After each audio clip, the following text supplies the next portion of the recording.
오늘 저는 사사기 6장 1절에서 18절 말씀을 중심으로 해서 미디안을 이기려면 이런 제목으로 하나님 말씀을 증거하겠습니다. 하나님께서 이스라엘 백성들을 애굽에서 건져주시고 광야에서 40년 동안 훈련시킨 다음에 가나안 땅에 들어가게 하셨잖아요. 가나안 땅은 우리가 잘 아는 바대로 하나님이 복 주신 땅이죠. 젖과 꿀이 흐르는 하나님의 축복의 땅을 우리가 가나안이다 그래요. 근데 언제부턴가 이 가나안 땅이 고통의 땅이 됐다. 그러니까 젖과 꿀이 흐르고 하나님의 보호하심과 풍요로움이 넘치는 땅에 들어간 이스라엘 백성들이 하나님의 계획대로 하나님의 풍성하심과 자비로우심과 사랑 많으심과 기뻐하심을 체험하고 살아야 되는데, 실제적으로 이스라엘 백성들의 가난한 삶을 보니까 날마다 고통이라 이래요. 그러니까 하나님 뜻하고는 상관없죠. 하나님이 우리를 자녀로 불러주실 때에는 하나님의 은혜를 누리고 너희들 세상에 나가서 빛이 되고 소금이 되고 세상을 이기고 머리가 될지언정 꼬리가 되지 말고 그렇게 살라고 하나님이 우리를 자녀로 불러주셨단 말이에요. 근데 우리가 인생 살다 보니까 머리가 되고 꼬리가 되고는커녕 삶이 너무 피곤하고 삶이 고단하고 어렵고 환난이 오고 어려움이 오고 그럴 때가 우리에게 많잖아요. 아니 하나님은 빈틈이 없으시고 하나님은 실수가 없으시고 하나님은 정확하게 우주 만물을 다 주장하시는 분이 나를 향하신 계획만 잘못된 것인가? 한번 생각을 해보란 말이에요. 하나님은 실수가 없단 말이에요. 하나님은 모든 것을 완벽하게 이 온 우주 만물을 다 주장하고 계시는데 왜 어찌 나를 향한 하나님의 계획만은 이루어지지 않고 있는가? 고민을 해야 되지 않습니까? 그렇잖아요. 가나안을 나에게 주셨단 말이죠.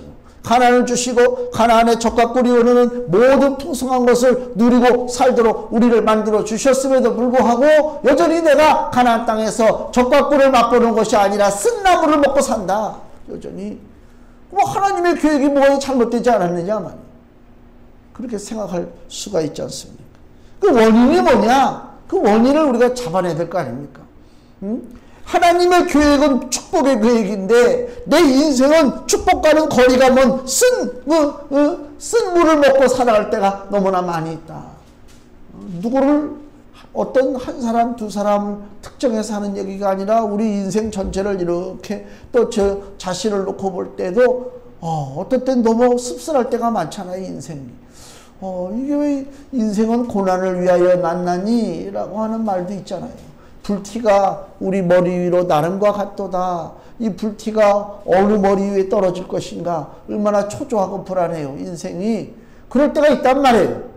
근데 하나님의 원뜻이 뭐냐? 하나님은 우리로 하여금 불안해가지고 벌벌 떨면서 사는 것이 하나님 뜻이 아니라 하나님의 축복의 약속을 믿고 담대하게 세상에 나가서 세상을 이기고 우리의 인생의 걸림돌이 되는 원수마귀의 모든 더럽고 추악한 계획을 무너뜨리는 것이 하나님의 나를 향하신 계획이다. 이걸 내가 딱 붙잡고 나간다면 시시하게 옆에서 좀 내 딴지를 걸고 내 앞길을 회방하고 내 시야를 어지럽힌다고 해서 그것 때문에 나 안 해. 나 안 살아 인생을. 그냥 내 맘대로 살아볼래. 그러지는 않을 거다 그 얘기입니다. 그러니까 내 인생에 하나님의 계획대로 이루어지지 않을 때는 뭔가 원인이 생겼다. 문제가 생겼다. 오늘 본문에서 보면은요. 이 사사기 6장에 보니까 이스라엘이 고통당한 미디안에게 의해서 고통당하는 장면이 나오잖아요. 고통을 당해요. 미디안에게 무엇인가를 빼앗기고 압제를 당하고 두렵고 고통당하는 그 이스라엘에게 문제를 가져다주는 이 미디안이라고 하는 존재, 이것이 사사기 6장에만 나와 있는 것이 아니라 우리의 삶 속에도 미디안과 같은 존재가 있다. 우리에게 찾아와서 우리 걸 뺏어가고 우리를 짓누르고 우리에게 고통을 주고 우리를 불안하게 만들고 행복하지 못하게 하는 미디안과 같은 존재, 악한 존재가 우리 인생길에 있다. 그 하나님의 뜻이 우리가 미디안에게 눌려서 7년 동안 고통받고 살아야 되느냐? 그런 하나님 뜻을 한번 생각해 봐야 될 거 아닙니까? 여기 1절 말씀 보세요. 이스라엘 자손이 또 여호와의 목전에 악을 행하였으므로 여호와께서 7년 동안 그들을 미디안의 손에 붙이시니 그랬단 말이에요. 7년의 고통이 온다. 그 얘기, 7년의 고통. 그 전에 먼저 5장, 사사기 5장 31절 말씀 보세요. 여호와여 주의 대적은 다 이와 같이 망하게 하시고 주를 사랑하는 자는 해가 힘있게 도둠같게 하시옵소서 하니라. 그 땅이 40년 동안 태평하였더라. 40년이 뭐가 어떻게 됐다고요? 태평했다고. 40년 동안. 또 사사기 3장을 보세요. 3장 30절. 같은 맥락입니다. 그날에 모압 사람이 이스라엘의 수하에 항복함에 그 땅이 80년 동안 태평하였더라. 80년을 태평하게 지냈습니다. 또 40년을 태평하게 지냈습니다. 태평의 시간 속에서 하나님이 주시는 믿음의 가르침을 깨닫지 못하면 망하게 된다 그 얘기예요. 80년의 태평의 세월이 우리에게 주어지고 또 이어서 40년의 태평의 세월이 주어졌어요. 근데 지금은 뭐라고요? 7년의 고통의 시간이라. 그러면 80년 태평이요 40년 태평, 이 태평을 보낼 때에 하나님이 나에게 태평을 주셨을 때에 그 태평을 주신 하나님의 그 뜻이 무엇인가, 그 믿음의 원칙을 발견하지 못하면 반드시 뭐가 찾아온다? 7년의 고통이 찾아온다 그 얘기입니다. 그래서 사람이 잘 될 때, 사람이 평안할 때 그때 정신 바짝 차려야 된단 말이에요. 잘 되니까 승승장구하면은 다 모든 게 내 세상 같죠? 아니란 말이에요. 그게 지혜롭게 잘 분별을 해야 되지 못한다. 다시 한번 사사기 5장 31절. 여호와여 주의 대적은 다 이와 같이 망하게 하시고, 대적은 망합니다. 주를 사랑하는 자는 해가 힘있게 도둠같게 하시옵소서. 이게 바로 믿음의 원칙입니다. 주의 대적은 망하고 주를 사랑하는 자는 해가 힘있게 뜨는 것처럼 힘차게 떠오른다. 그 얘기를 하고 있는 것입니다. 믿음으로 살면 이기고 살면 태평하다 그 얘기입니다. 지는 자에게 태평이 있을 수 없죠. 그렇잖아요. 그러니까 믿음으로 살아야 이깁니다. 그리고 이겨야 태평이 온다 그 얘기입니다. 이게 원칙입니다. 우리 신앙생활에 믿음 버리고 세상 따라가면 고통입니다. 사람은 그냥 세상 따라가는 게 쉽죠. 어저께도 여기 오전에 교회 나와서 말씀을 묵상하고 준비하는데 바깥에서 막 차들 막 시동 걸고 막 떠들고 뭐 인사하고 막 그래요. 그래서 창문을 열어보니까 차가 두 대인데 둘 다 빨간 차인데 하나 빨간 차가 탁 해서 여자가 그냥 옷을 그냥 참 뭐라고 표현을 해야 되나 한데 그렇게 입고 내려가지고 아주 뒤트렁크를 탁 열고 그 골프백이 있어요. 이만한 골프백을 탁 빼고 저 남자 쪽 내가 보니까 부부는 아닌 것 같아. 남자 쪽 차에다 싣더라고. 그리고 둘이서 또 이 차는 여자 차는 세워놓고 남자 차는 떠나는 것을 내가 봤어요. 내가 목격자란 말이야. 이것들이 말이야. 이게 다 그렇다는 얘기는 아니지만 야 좋지. 니네들 말에 세상에 부러울 거 없겠지. 골프 뒤에 골프 가방 뒤에다 딱 싣고 얼마나 신나냐 말이야. 오늘 하루 계획이 그냥 쫙 돼 있을 것이란 말이야. 그 인생은 신속히 가니 화살을 쏘는 것 같이 날아간다. 아무것도 아니란 말이야. 그게 아무것도 아니라니까.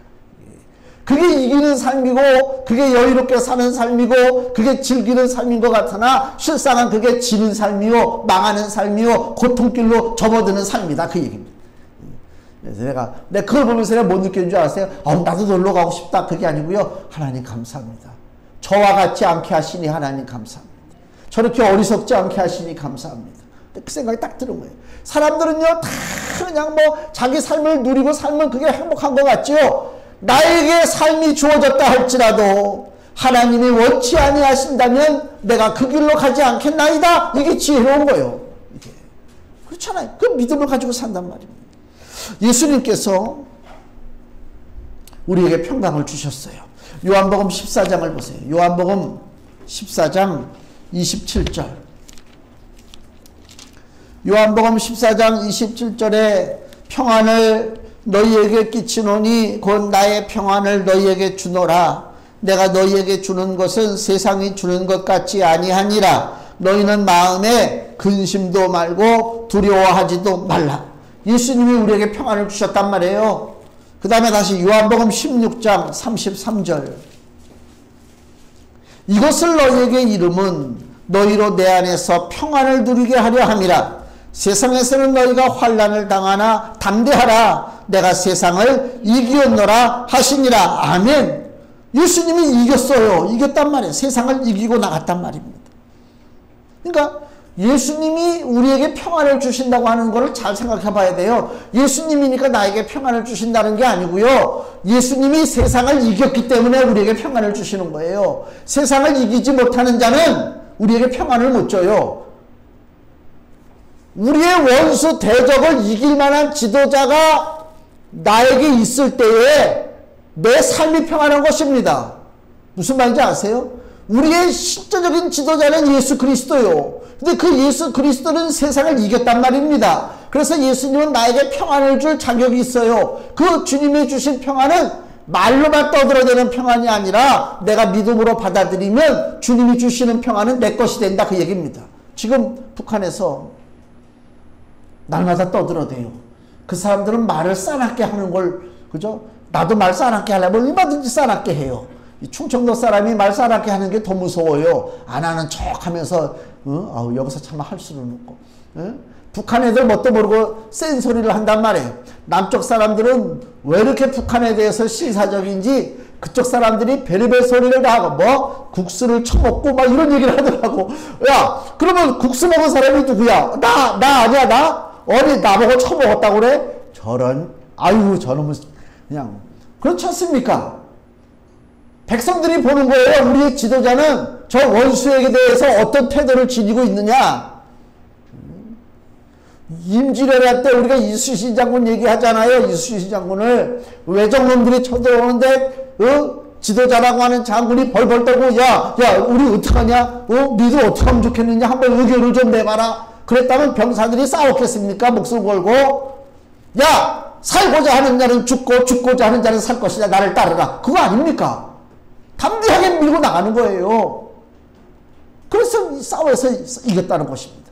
우리 지도자를 보라. 지도자를 벌벌 떠는 자가 지도자가 될 수 있습니까?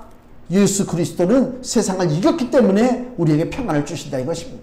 좀 분별을 하라. 좀 그 얘기를 하고 있는 거예요. 예수님의 이름이 우리에게 의미하는 바가 뭐냐? 마태복음 1장을 보세요. 마태복음 1장 21절. 아들을 낳으리니 이름을 예수라 하라. 이는 그가 자기 백성을 저희 죄에서 구원할 자이심이라 하니라. 예수님 이름의 의미가 뭐라고요? 자기 백성을 죄에서 구원하시는 것입니다. 죄에서 구원을 받아야 평안이 온다, 그 얘기입니다. 죄 짓고 사는 자는 평안이 없어요. 죄 짓고 사는 자는 평안이 없단 말입니다. 죄를 짓고 사는 자는 그 푸른 초원에, 아름다운 초원에 번개가 번쩍 치잖아요. 죄 지은 자는 특징이 어떤 건지 아세요? 번개가 번쩍 치면요, 누가 엎드리지 말라고 해도 촥 엎드려. 이게 죄 지은 자의 특징이에요. 제가 그전에 청년 때 중고등부 여름 수련회를 지역 수원 쪽 어딘데 그 정확한 그 지역은 생각이 안 나는데 거기 기도원에 이제 애들을 중고등부 애들을 데리고 갔던 기억나요. 근데 끝나기 하루 전에 제 예비군 훈련이 잡혀가지고 연기를 못하고 그래서 하루를 내가 먼저 그 애들 숙소에서 내가 나왔어요. 그리고 이제 거기서 나와서 이제 뭐 차가 있어 뭐가 있어 혼자 나오는데 그냥 걸어 나오는 거죠. 근데 그때 비가 오기 시작하는데 천둥번개가 치는데 쪼작 이 소리가 뭐 장작 펴는 소리가 나죠. 이런 도심지에서 천둥번개 만나는 거하고 시골 그 논반 있고 허허벌판에서 천둥번개 만나는 거하고 틀려요. 그냥 무슨 벼락 맞을 것 같은 느낌이에요. 비는 막 쏘가지고 막 쪼작 소리 나는데 근데도 마음에 저 벼락하고 나하고는 상관없다. 그 마음이 든단 말이에요. 왜? 지금 내가 뭐 하고 온 사람이요? 나는 애들 기도원에서 애들 영성 훈련시키고 신앙 훈련시키고 그리고 그 길을 나서서 집으로 가는 길입니다. 나는 의로운 길을 가고 있단 말이에요. 천둥번개 같아도 두려움이 없어요. 근데 골프를 이 좋은 날씨에 골프를 칠 때 갑자기 천둥이 차자작 골프 치다 벼락 맞을 확률이 많대요. 그렇다고 그러잖아요. 죄된 인생은 엎드리지 말라고 해도 누가 엎드리라고 하는 얘기 안 해도 자기들이 알아서 엎드린다. 그래요. 항상 마음에 불안하고 염려하고. 한동안 그 나라에 그 CCTV를 많이 설치한다고 그랬잖아요. 사람들이 사회단체에서 반대를 했어요. 인권보호다. 왜 CCTV를 막 설치해가지고 개인의 인권을 침해하고 사생활을 침해한다. 이런 얘기를 한 적이 있었단 말이에요. 그 얘기하는 사람들의 특징이 뭔지 아세요? 뭔가 숨기고 싶은 것이 많으니까 그런 거예요. 그렇지 않습니까? 우리가 일반적으로 사는 사람 CCTV 있다고 해서 내가 지금 저 사진에 찍히네. 이거 좀 안 좋은데? 은행에 돈 찾는 기계 있잖아요. 그 무슨 기계야? 거기 가면 이렇게 앞에 카메라가 있어요. 이 카메라가 날 찍네. 나 모자 쓰고 얼굴 가려야 되겠네. 그런 맘 먹습니까? 전혀 의식하지 않습니다. 카메라가 날 찍든지 말든지 나 할 일을 다 합니다. 왜? 나는 떳떳하니까. 그러나 내가 죄 가운데 행하는 자는 아니요. 그거 피하느라고 이리저리 골목도 피해 다니고 그거 아닙니까? 죄라고 하는 것이 그거란 말이에요. 그 죄 가운데 사는 인생이 평안이 있을 수 있습니까? 평안이 없잖아요.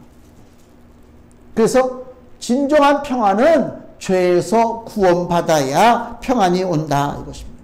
그리고 오늘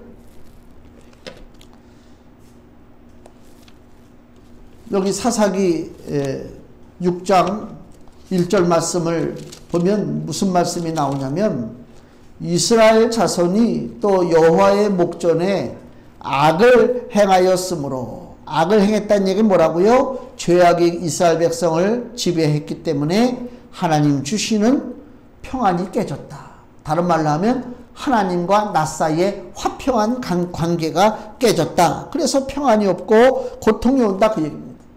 내가 죄 가운데 산다는 얘기는 하나님과 내가 원수처럼 지니고 산다 그 얘기입니다. 하나님은 죄와 동거할 수가 없기 때문에 이 문제를 해결해 주시고자 예수께서 이 땅에 오셨어요. 골로새서 1장 20절 말씀을 보면요. 하나님의 복음의 말씀입니다. 심령 속에 새겨지기를 바랍니다. 골로새서 1장 20절에서 22절 그의 십자가의 피로 화평을 이루사 만물고 땅에 있는 것들이나 하늘에 있는 것들을 그로 말미암아 자기와 화목해 되기를 기뻐하심이라. 전에 악한 행실로 멀리 떠나 마음으로 원수가 되었던 너희를 누구하고 원수가 됐다고요? 하나님과 원수가 됐단 말입니다. 이제는 그의 육체의 죽음으로 말미암아 예수님의 십자가의 죽음입니다. 육체의 죽음으로 말미암아 화목해 하사 너희를 거룩하고 흠없고 책망할 것이 없는 자로 그 앞에 세우고자 하셨으니 아멘. 하나님과의 화평을 우리에게 주시고자 예수님이 이 땅에 오셔서 피 흘려 주셨다 그 얘기입니다. 그래서 화평을 이루셨다. 원수된 인생, 하나님과 원수된 인생을 하나님께서 고쳐주셨다. 하나님과 원수된 인생을 다른 말로 하면 악인의 인생이다 그 얘기입니다. 악인의 인생. 이사야 57장을 보면요. 구약성경 이사야 57장 21절 내 하나님의 말씀에 악인에게는 평강이 없다 하셨느니라. 악인에게는 평강이 없어요. 제가 지금까지 한 얘기가 그 얘기입니다. 아무리 좋은 환경에 있어도 하나님과의 관계가 깨지면, 즉 다른 말로 하면 세상 죄악 가운데 살아간다면 그 죄가 뭐냐? 남의 물건을 훔치고 바람피고 그거는 물론 세상적으로도 죄지만 가장 큰 죄는 뭐라고요? 하나님과의 관계가 깨진 죄다. 하나님 앞에 순종하지 않은 것입니다. 우주 만물의 창조자죠. 하나님은 온 우주의 창조자예요. 그걸 내가 인정하지 않는다. 그건 죄란 말입니다. 예수님은 구세주가 되신다. 인정하지 않는다. 그게 죄라는 것입니다. 천국과 지옥이 없다. 그렇게 믿고 그냥 내 맘대로 한번 살아본다. 그게 바로 죄라는 것입니다. 응? 믿는 사람들이 어리석게 보이고 갇혀 지내는 것 같고 눈치 보고 사는 것 같이 느껴지고 나는 자유롭게 내 맘대로 한번 살아야 되겠다. 그게 바로 죄다 그 일이에요. 그 죄를 가운데 살기 때문에 하나님과의 관계가 깨지고 하나님과의 관계가 깨진 인생은 평강이 있을 수가 없어요. 늘 불안하단 말이에요. 뭐 초조하고 불안하다 그 얘기입니다. 이게 악인의 인생입니다. 예전에 리비아에 카다피라고 하는 사람이 있었어요. 독재자가. 아시죠? 여기 막 파이프 담배도 피고 막. 결국 총 맞아 죽었는데, 그 사람이 잠을 자는데 편하게 잠을 못 자요. 불안해요, 늘. 자기가 그 나라를 다 독재로다가 권력을 휘어잡고 있는데도 불구하고 언제 자기가 폭탄에 맞아서 암살당할지 모른다 생각하니까 자기 주변에 천막을 많이 쳐놔, 텐트를. 그래서 자기가 어디서 자는지 몰라. 일반 사람들은, 일반 부하들은 몰라. 여기서 잤다 저기서 잤다가. 그렇게 불안해요. 잠도 하나 편하게 못 자는 거야. 결국은 자체 내에서 혁명이 일어나가지고 도망다니다가 결국은 끌려다와서 죽임을 당했어요. 카다피라는 사람이. 근데 자, 불안을 느끼고 평안을 누리지 못해서 잠도 자지 못하고 이리 옮겨 다니고 저리 옮겨 다니고 남에게 알리지도 않고 내 번호도 노출될까봐 벌벌 떨고 뭐 이런 인생들이 이 카다피 한 사람뿐이겠습니까? 저 김정은은 안 그러겠어요? 우리나라의 누구 지도자는 안 그러겠어요? 불안하게 이거 말할 수가 없지. 이거 말할 수가 없는 거예요. 거기에 우린 너무너무 행복한 것입니다. 여기를 내가 뛰어다니든 걸어다니든 질질 끌고 다니든 누가 신경 쓸 사람이 있어, 뭐 할 사람이 있어. 그렇잖아요. 평안을 누리죠. 우리가 인생 삶을 얼마나 삽니까 진짜. 뭐 100세 인생이라고 그러는데, 그래 100세라고 하는 것이 길게 보이는 것 같아도 실상은요, 이게 안 길더라고. 그렇잖아요. 그 인생을 뭐 맛있는 거 먹고 멋진 옷을 입고 좋은 차를 타고 다니는 인생이 그게 성공한 인생입니까? 늘 마음속에 불안하고 벌벌 떨고 사는데, 내가 비록 그렇게 뭐 비싼 음식도 못 먹고 좋은 차도 안 타고 좋은 옷도 안 입고 살아도 마음에 염려 없이 근심 없이 하나님 나와 함께 하시고 하나님이 나의 아버지가 되시고 예수님이 나의 주님이 되신다고 하는 믿음을 가지고 기쁨으로 산다면 그 인생이 성공한 인생이다, 그 얘기입니다. 악인의 인생은 평강이 없다, 그 얘기입니다. 로마서 5장 1절에 로마서 5장 1절 그러므로 우리가 믿음으로 의롭다 하심을 얻었은즉 우리 주 예수 그리스도로 말미암아 하나님으로 더불어 화평을 누리자. 하나님과 화평을 누려야 돼요. 그래서 예수님 아들을 낳으니 이름을 예수로 하라. 그 예수라고 하는 이름의 의미가 뭐냐? 자기 백성을 죄에서 건져낼 자다. 우리가 화평을 누리는 삶을 살기 위해서는 죄에서 건져져야 된다, 그 얘기죠. 또 예수님의 이름의 의미가 뭐냐면 마태복음 1장 23절 보라 처녀가 잉태하여 아들을 낳을 것이요. 예수님을 얘기하죠. 그 이름은 임마누엘이라 하리라. 임마누엘이 뭐라고요? 하셨으니 이를 번역한즉 하나님이 우리와 함께 계시다 함이라. 하나님이 우리와 함께 하시는 거예요. 다 정리하면 죄에서 구원받은 자는 하나님과 함께 할 수 있다, 그 얘기입니다. 그것이 바로 이기는 사람이고 평안한 믿음을 가질 수가 있다. 근데 오늘 이스라엘은 거기서 실패했어요. 하나님을 떠나 살았다, 죄를 짓고 살았다, 그 얘기입니다. 그러면서 2절 말씀, 사사기 6장 2절 미디안의 손이 이스라엘을 이긴지라. 이스라엘 자손이 미디안을 인하여 산에서 구멍과 굴과 산성을 자기를 위하여 만들었으며 자기 스스로 보호하려고 하는 헛된 시도가 나타나고 있다. 인생이 똑같아요. 무슨 일이 있으면 자기가 스스로 자기를 보호하려고 해요. 그렇지 않습니까? 고슴도치 같은 애들도 보면요, 이렇게 텔레비전에서 보면 이렇게 위험한 상황이 발생되면 자기 몸을 동그랗게 말아가지고 털을, 가시털을 막 세우잖아요. 그런다고 해서 개를 못 잡아먹어요? 나 그거 표범이게 잡아먹는 거, 꼭 고슴도치 같은 애들 있잖아요. 그거 이름은 난 기억이 안 나는데. 그 가시가 많은 애들. 이게 발로 다 살살 굴려가지고요. 이걸 펴서 다 속에 있는 거 갉아먹고 다 그래요. 다 그렇단 말이에요. 성게를 보시면 성게가 가시가 많잖아요. 자기를 보호한다고. 그렇다고 사람들이 성게 못 잡아먹습니까? 다 잡아다 갈라서 다 파먹고 다 그런 거예요. 자기가 스스로 보호하려고 하는 모든 시도, 사람뿐만이 아니라 짐승이 됐든 자연이 됐든 모든 존재, 스스로 보호하려고 하는 모든 시도는 무엇이다? 실패다. 스스로는 보호할 수가 없다.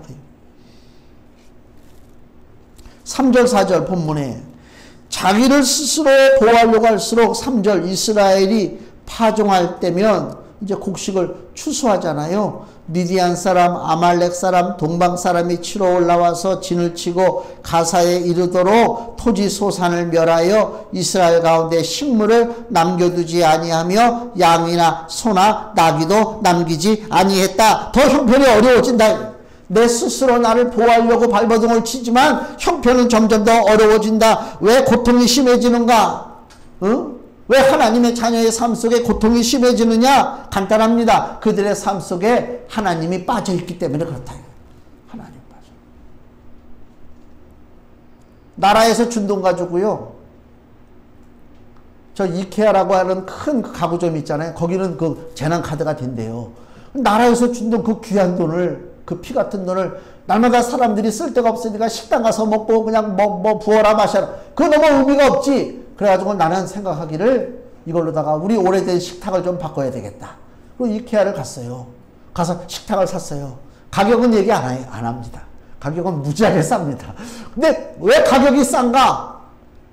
사갖고 와가지고 느꼈어요. 다 내가 조립해야 돼. 이게 식탁하고 의자 4개가 세트로 된 거예요. 조립을 하는데요. 야, 우리가 뭐 드릴 윙 하는 것도 없잖아. 이걸 드라이버로 다 돌려야 되고 뭐 해야 되는데, 한쪽 다리가 뭔가 좀 약간 불량인 것 같아요. 여기 나사가 조일만 하면 뭐가 빠져. 조일만 하면 빠져. 그래갖고 대충 하고. 이게 비행기가 아니니까 대충 조립해서 세워놨지. 만약에 비행기가 내가 기술자도 조립하다가 이거 불량인데 에이 뭐 되겠지 뭐. 대충 그냥. 그러면 위에 올라가서 이게 난리 나는 거 아닙니까? 이게 큰 문제라니까요. 스스로는 안 돼. 원인을 발견해야 돼. 내가 스스로 이게 할 수 있는 일이 아니라 그 얘기입니다. 우리 삶 속에 뭐가 하나 빠져버리면 그때부터 문제가 생깁니다. 바로 나사 하나 빠지면 기계가 잘못되는 거하고 똑같단 말이에요. 우리 삶 속에 나사 정도가 아니죠. 가장 기둥 같은 거. 내 인생의 중심. 내가 비록 사라질지라도 그분은 안 사라져요. 그분이 누구라고요? 우리 하나님이란 말입니다. 시편 127편을 보세요. 시편 127편 1절에서 2절 말씀. 여호와께서 집을 세우지 아니하시면 세우는 자의 수고가 헛되며 여호와께서 성을 지키지 아니하시면 파수꾼의 경성함이 허사로다. 너희가 일찍 일어나고 늦게 누우며 수고의 떡을 먹음이 헛되도다. 그러므로 여호와께서 그 사랑하시는 자에게는 잠을 주시는도다. 왜 잠을 주셔요? 하나님이 함께 하셔서 마음에 평강이 있기 때문에 그렇습니다. 마음에 평강이 없으면 잠 못 자요. 여호와께서 집을 세우지 아니하시면 세우는 자의 수고가 헛되다. 이 진리를 우리가 깨달아야 돼요. 내가 부지런히 뛰어다니면서 될 일이 아닙니다. 농사 짓는 사람들 자기가 부지런하니까 농사가 잘 된다? 천만의 말씀이요. 태풍 한번 몰아치면 다 떨어지는 거예요. 하나님의 도우심이 있어야 된다. 우리 인생에 하나님이 빠져 있으면 점점 심해지는 거예요. 그래서 본문에서도요, 어느 정도로 심해지느냐? 6절 말씀, 사사기 6장 6절. 이스라엘이 미디안을 인하여 미약함이 심한지라. 미약하다고 하는 것이 무슨 뜻이냐? 미약하다고 하는 것이 빈궁하다. 저 가난해진다. 그 얘기가 가난해진다. 점점 살면서 살림살이가 좀 나아져야 되는데 살림살이가 줄어들고 가난해진다. 왜? 원인을 찾아야 될 거 아닙니까? 왜요? 복의 근원은 하나님이 나와 함께하지 않으니까. 복의 근원을 내가 모셔야 될 거 아닙니까? 복의 근원을 모셔야 진짜 거기서 역사가 일어나는 거 아닙니까? 백성들이 부르짖고 간구하는데 부르짖는다고 금방 하나님이 응답하십니까? 원인도 해결하지 않고 8절 말씀 보세요. 하나님이 책망하십니다. 여호와께서 이스라엘 자손에게 한 선지자를 보내사 그들에게 이르되 이스라엘 하나님 여호와의 말씀에 내가 너희를 애굽에서 인도하여 내며 너희를 그 종되었던 집에서 나오게 하여 애굽 사람의 손과 너희를 학대하는 모든 자의 손에서 너희를 건져내고 그들을 너희 앞에서 쫓아내고 그 땅을 너희에게 주었으며 내가 또 너희에게 이르기를 나는 너희 하나님 여호와니 너희에 거하는 아모리 사람의 땅의 신들을 두려워 말라 하였으나 너희가 내 목소리를 청종치 아니하였느니라. 이게 무슨 얘기예요? 하나님이 이스라엘 백성들을 은혜를 주셨어요. 애굽에서 보호해 주시고 건져 주시고 가나안 땅에서도 승리하게 만들어 주시고 은혜를 주셨어요. 그럼에도 불구하고 뭐라고요? 내 목소리를 청종치 아니하였다. 그 얘기입니다. 그 문제가 생길 때 아이고 하나님 나 좀 도와주세요. 물론 기도해야죠. 그걸로 끝나면 아무 소용없어요. 원인이 뭐지? 발견해야 돼요.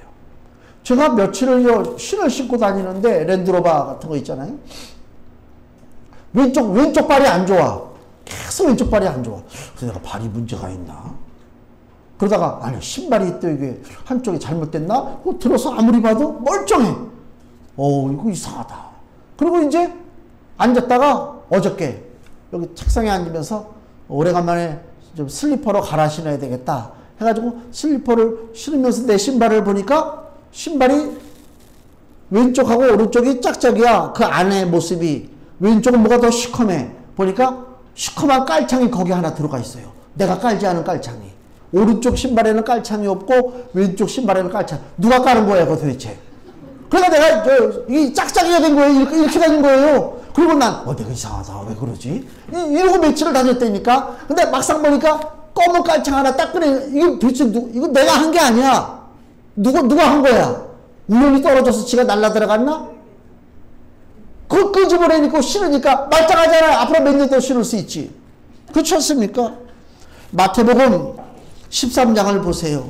예수님이 비유의 말씀을 하시는데 마태복음 13장 24절에 이 말씀, 그 말씀이 내가 그걸 보는 순간 생각이 나더라고요.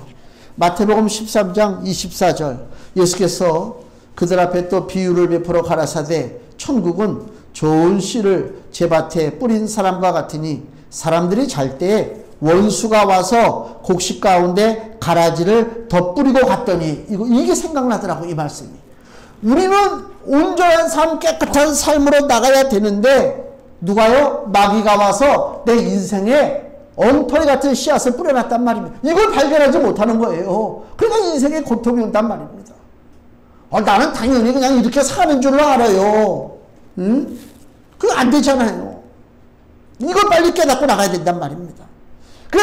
이스라엘 백성들은 하나님이 하신 일을 깨닫지 못했어요. 깨닫지 못했다는 얘기는 뭐예요? 가르치지 않으니까 모르지. 하나님이 우주를 창조하시고 예수님이 2000년 전에 골고다에 오셔서 십자가 지시고 나를 위하여 피 흘리셨다. 이걸 우리가 어떻게 알아요? 누군가 가르쳐주고 누가 전해줬으니까 알지. 그냥 저절로 아는 거 아니지 않습니까? 근데요 사람이요 세상에 취해 살면 거기에 관심이 없어요.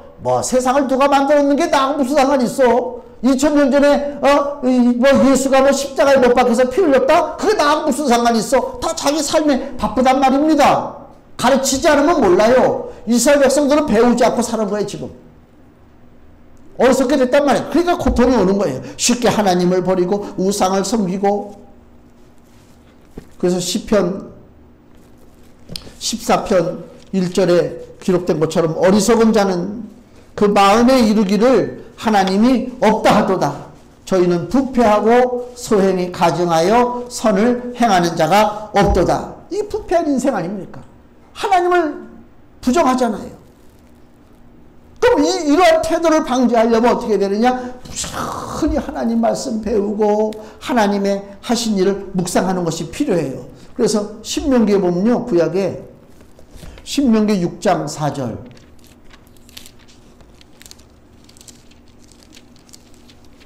신명기 6장 4절 이스라엘아 들으라 우리 하나님 여호와는 오직 하나인 여호와시니 너는 마음을 다하고 성품을 다하고 힘을 다하여 내 하나님 여호와를 사랑하라. 이게 바로 쉐마라고 하는 그 유대인들이 집에서 아이들에게 가르치는 교육의 내용입니다. 아이들 영어 공부시키고 수학 공부시키고 그러면 잘 될 것 같죠?